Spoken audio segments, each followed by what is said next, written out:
बिस्मिल्लाहिर्रहमानिर्रहीम। अस्सलाम वालेकुम वरहमतुल्लाहि वबरकातुहू। आबिद राजा चैनल की तरफ से आज मैं अपने दोस्तों को बहुत ही प्यारा अमल बताऊंगा। रसूलुल्लाह सल्लल्लाहु अलैहि वसल्लम की एक बहुत प्यारी हदीस आप लोगों के सामने पेश करूंगा।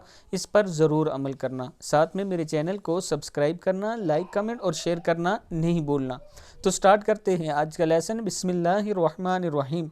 दुनिया में ही माफ़ करवा लें। रसूल अल्लाह सल्लल्लाहु अलैहि वसल्लम ने इरशाद फरमाया, जिस शख्स ने अपने किसी भाई पर इसकी इज़्ज़त व आबरू या किसी और हवाले से जुल्म किया हो तो वह आज ही इस जुल्म को माफ़ करवा ले, इससे पहले कि वो दिन आ जाए जब न दीनार काम आए और ना ही दिरहम।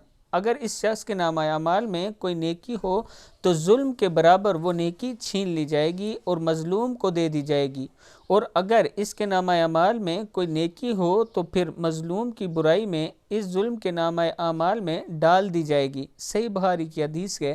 मैं अपने दोस्तों से गुजारिश करूँगा कि अगर आपसे ऐसी ज़्यादती हुई, ऐसा जुल्म हुआ, तो आज ही अपने भाई के पास जाके उससे तौबा इस्तग़फ़ार करके, अल्लाह के सामने तौबा इस्तग़फ़ार करके अपने भाई से माफ़ करवा लें कि मुझसे ये गलती होगी, मैं आज आपसे माफ़ी मांगने आया हूँ, ताकि कल मेरी नेकियां कम ना हो जाएं। वैसे ही वो वक्त ऐसा होगा कि एक एक नेकी तोली जाएगी, और उस टाइम अगर मेरे, आपके या हमारे किसी भाई के नामा अमाल में से नेकी ख़त्म कर दी जाए और किसी और को दे दी जाए तो वो टाइम बड़ा मुश्किल होगा। तो दोस्तों, हमें चाहिए कि अभी जब हमारी सांसें चल रही हैं, हमारे पास वक्त है, हम माफ़ करवा सकते हैं, और नबी अकरम सल्लल्लाहु अलैहि वसल्लम की इस हदीस को अपने भाई के सामने, चाहे वो मज़लूम है या ज़ालिम है, सामने रख कर उसको सुनाकर उससे माफ़ करवा सकते हैं।